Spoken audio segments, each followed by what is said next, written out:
Hello and welcome to Backstage. And look, if you're wondering what you're watching, we're going to be doing something a little different for the next 10 minutes or so. This is where we record our weekly podcast. And I'm joined now by entertainment reporter Claire Gregory. Hello. And TV and film reviewer Stevie Wong. Hello. Look, well, this is the first time we've done a TV version of our podcast. And this is the point, Claire, where you would say... Oh, if you like what you hear, do rate and review. Make sure you subscribe. But as this is the TV version, we say... If you would like to hear more of what we talk about on the full podcast, just scan the QR code, which is coming up on your screen now. You're the American dream. Rags to riches.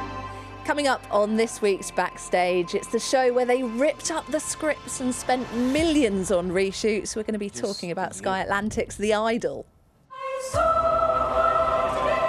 It's only just finished, but we'll be talking about the spin-off potential for characters from Ted Lasso. We all write our own stories. And we talked to Eva Longoria about her directorial feature debut, Flamin Hot. Very quickly, look, if we're talking about TV this week, it is inescapable, unavoidable, if you like, that we have to bring up. This morning, the Philip Schofield scandal. Are you okay? Are you okay, Claire? Stevie? Are you okay? Are you okay? We just do this whole show. Give it some frame of reference here, Claire. Everyone is asking if everyone is okay because Holly Willoughby returned to This Morning with plenty of viewers. Loads of people tuned in to see what Holly was going to say. She'd had 2 weeks off while the Philip Schofield scandal was happening. She returned to This Morning and started with a statement. Deep breath. Very earnest. Okay. Yeah. And earnestly asked the audience if they were okay, and went on to talk about how she was troubled and shaken by everything that's happened in recent weeks.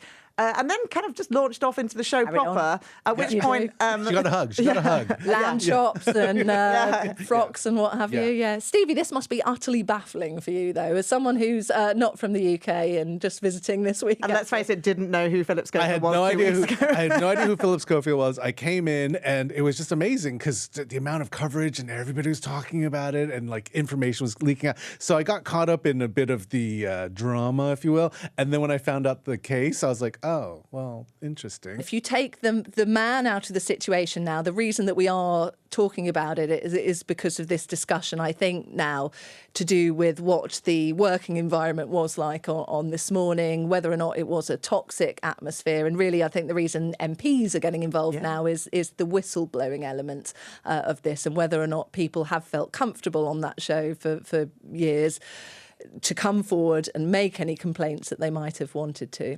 They talked about it in a committee hearing this week, also using the now famous line, are you okay? I mean, that's become a meme in itself. It is the new ... It's Rebecca Vardy's account. But at least we're all checking in everyone. That's good. That's good. It's good to talk, everyone. Should we? We've spoken about this so much now, really, on the news. But should we move on and talk about some reviews then? Please. I mean, sticking with something that's quite controversial, actually. It hasn't been smooth sailing for the new Sky Atlantic show, The Idol. Should we take a quick look? I'm telling you right now, these people in here are gauging whether or not you still got it. You're too distracted. Way to block out all the noise. I'm sorry, who are you? I'll sing. Look. Deep breath. Where do we even start this one? Because actually the original script ended up being completely ripped up, didn't it, Stevie? They'd spent millions on reshoots for this. They had actually shot 4 episodes already. The showrunner, Amy Simons, turned it in, and they were all like, we don't like this, fired her. And then they had to reshoot the whole thing. So now the show is 5 episodes, which is a weird number, but I think budget-wise, that probably was all they could afford in the end. And so when you watch this, I'm always curious, what part is the original and what's the new stuff? And so that was kind of my game. But the show itself... Ooh, I saw it at Cannes. They showed me the first 2 episodes. I won't tell you what happens in episode 2 because episode 1 just came out. But the kind of walkout kind of energy was, and it's just an icky show. And I don't know. Do you want to watch more? We should say this is the one created by Euphoria showrunner Sam Levinson and The Weeknd. But because it's the Euphoria showrunner, you think, wow, this is going to be something really edgy. This is going to be something good. It's a terribly male gaze Yeah. that they've gone with. It's about this pop star. They compare her to Britney in the first episode. She's kind of returning after having something of a breakdown and releasing new music, and all her team around her, and they're all sort of...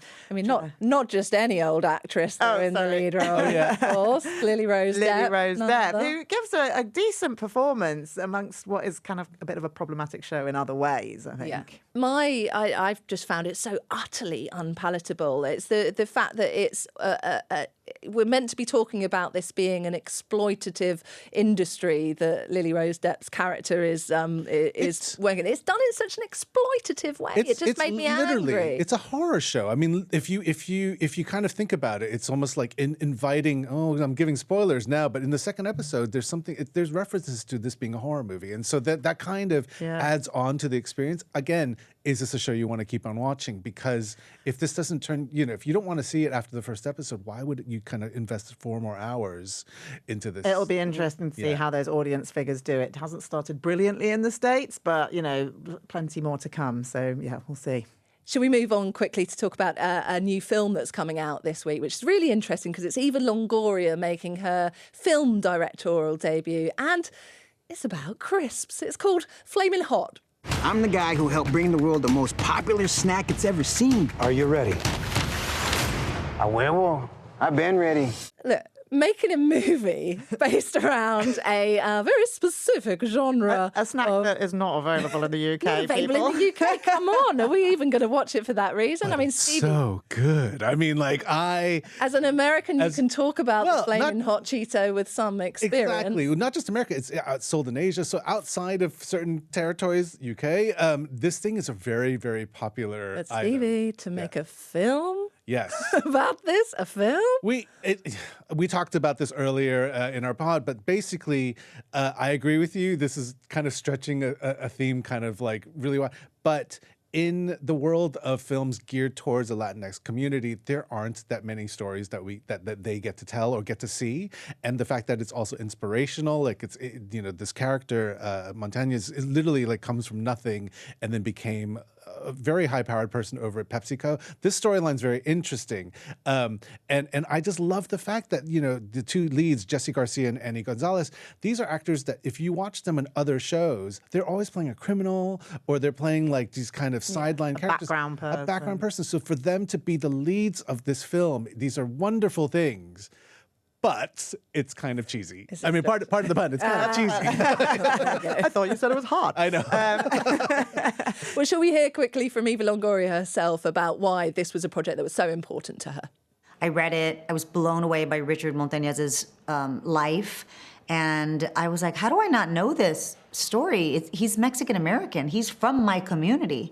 I'm Mexican-American. Everybody needs to know this story. So then I started getting worried of like, oh my God, why don't we know this story? Everybody should know it. And then I became obsessed with like, I'm the only person who can tell this story. And I went in and fought for the job.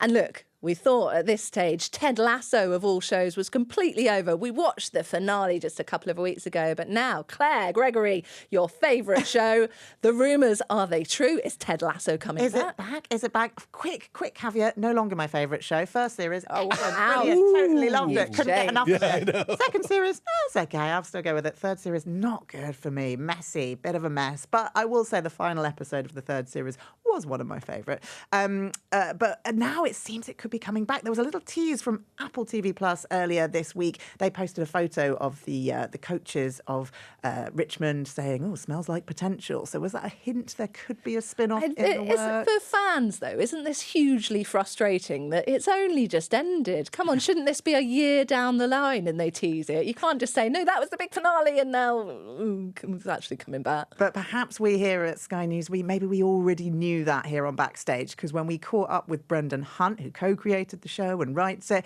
he said 3-arc series, but he also said maybe more.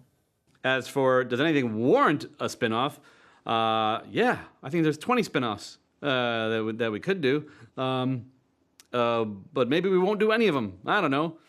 And exclusives like that are the very reason that you need to be listening to the Backstage podcast. And if you want to know where to find it, just scan the QR code, which is coming up on your screens at the moment, or just go to wherever you usually find your podcasts and search for Backstage. That's all from us. We'll see you next week. Bye. Bye. Bye.